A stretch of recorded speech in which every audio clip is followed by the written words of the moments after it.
Hi students, now we are going to solve the practice set 3.2 from the 10th standard maths 2 lesson number 3rd circle, and in the last video we already studied about the practice set 3.1. Now we are going to solve the practice set 3.2.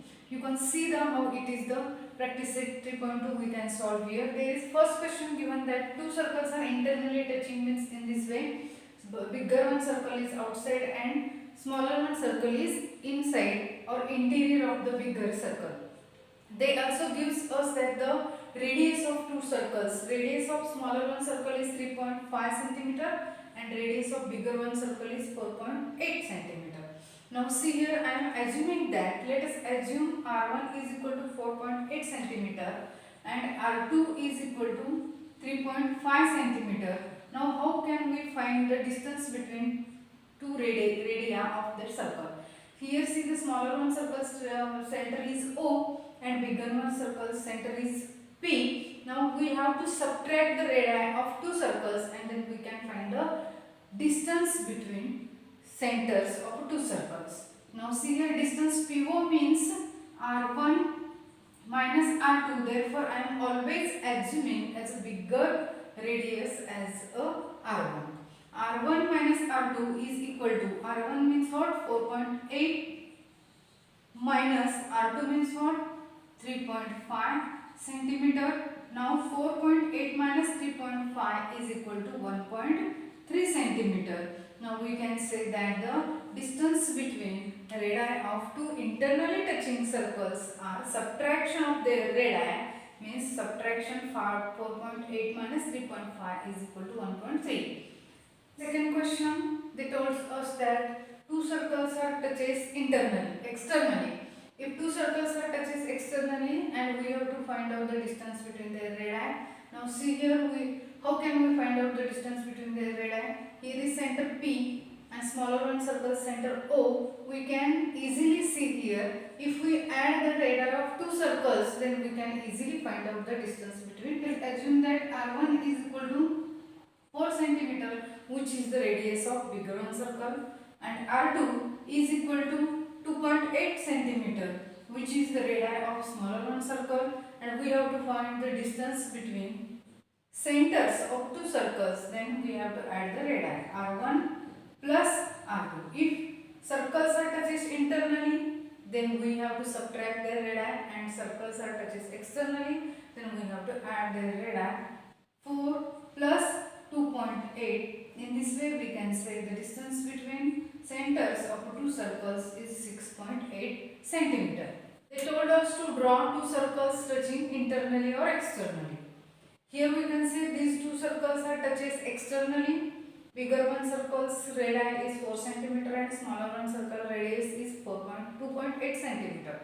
If two circles are touches internally, then figure will be in this way.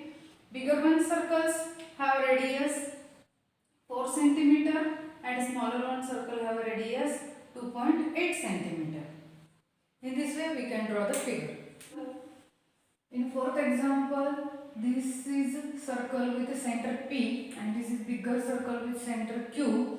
Here we can see that easily AP and PR both have the radius of same circle, therefore they are going to congruent. Therefore we can say triangle APR is isosceles triangle. In isosceles triangle we say that if two sides are congruent, opposite angles also going to congruent, means angle A and angle R also going to congruent. Similarly in this bigger triangle QR and QB both have the radius of circle. Therefore these two angles also going to congruent, opposite angles are going to congruent. And now we can see here these two angles are opposite angles, therefore these two angles also going to congruent. In this way we can say that 1, 2, 3, 4. 4 angles are congruent to each other and similar to each other. In this way easily by AA test we can prove that these two triangles are going to be similar. See in this way, first proof I am writing here. First proof is in a triangle APR and a triangle RQB. In a triangle APR and triangle RQB, angle A congruent to angle B. I am writing in a PAR congruent angle QBR, because both are the isosceles triangle opposite, vertically opposite angles, therefore four angles going to congruent. Now next one is here angle ARP congruent angle BRQ, because vertically opposite we can say opposite angles, therefore these two triangles similar, triangle APR similar to triangle RQB by AA test, angle test, both triangle going to be similar. By AA test, if the two triangles are similar, therefore then there are three angles going to congruent to each other. Two angles already congruent, therefore remain these two triangles going to similar by the AA test. If two triangles are similar, then there are three angles are going to congruent to each other. Now we can say the angle APR congruent angle RQB, because congruent angle of a similar triangle. But we see here these two angles are nothing but the alternate angles. Then by alternate angles test says that if two alternate angles are congruent to each other, then both lines are going to parallel to each other. Therefore we can say this line AP parallel to BQ. In this way we prove that first and second. Now see here third one. In the third one they told us that angle APR is 35 degree, and we know that APR is equal to ARP is also going to 35 degree, and congruent to QRB is also going to 35 degree, and angle QBR is also going to 35 degree. Now in this triangle RQB, these two angles are 35, and addition of all three angles of a triangles is 180 degree. Therefore we write here angle R plus angle Q plus angle B. Three angles addition is 180 degree. We know that the angle R is 35 degree, angle B is 35 degree. We don't know angle Q, written as it is. 35 plus 35 going to 70, and going to right side as a subtraction. 180 minus 70 is coming as a 110. Now we can easily say that angle RQB is 100. If you like this video, then please subscribe, like and click on bell icon. Value of CD. CD is the common tangent from center CB of the bigger circle and center A of the smaller circle. We know that the tangent and radius is always perpendicular to each other. AC is a radius and L is a tangent, therefore here is 90 degree angle. BD is a radius and L is a tangent, therefore D is a 90 degree angle. I am also drawn here a perpendicular AF on a BD. Perpendicular AF on a BD, therefore we can say this one ACDF is a rectangle, because these three angles are 90 degree and fourth one also going to 90 degree. Therefore quadrilateral ACDF is called as a rectangle. If we can find out the value of AF, then we can easily write the value of CD, because rectangles opposite sides are going to equal or congruent. Similarly, opposite side AC and DF also going to congruent. AC's distance is given in example radius 4 cm, therefore DF is also 4 cm.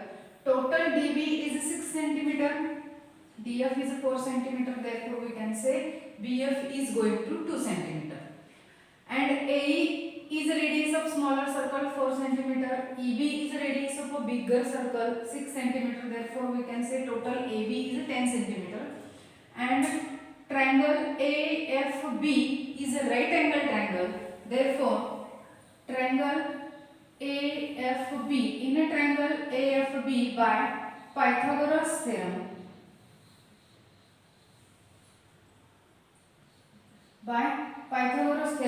we can write the hypotenuse square AB square is equal to AF square plus FB square is equal to AF square plus FB square. rewritten the formula. AB we know that 10 square is equal to AF we don't know. AF is as it is plus FB is 2 square, written as 2 square. 10 square is 100 is equal to AF square plus 2 square is 4. This 4 going to either side as a subtraction. 100 minus 4 is equal to AF square. In this way we can write in this way also. AF square is equal to 100 minus 4 means 96.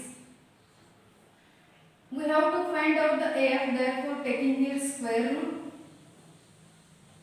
Square root of AF square is AF and 96 square root we don't know. Now I am going to solving in this way. Simplest form of the surd. AF is equal to 96 factorized as 16 6 are 96. Why? Because 16 square root we know 4 as. Therefore 4 into 6. AF is equal to 4 into root 6. And AF is equal to CD. AF is equal to CD. Therefore we can say CD is equal to also 4 root 6. Because we have right here reason quadrilateral ACDF is a rectangle. In this way we can find the value of CD is 4 root 6.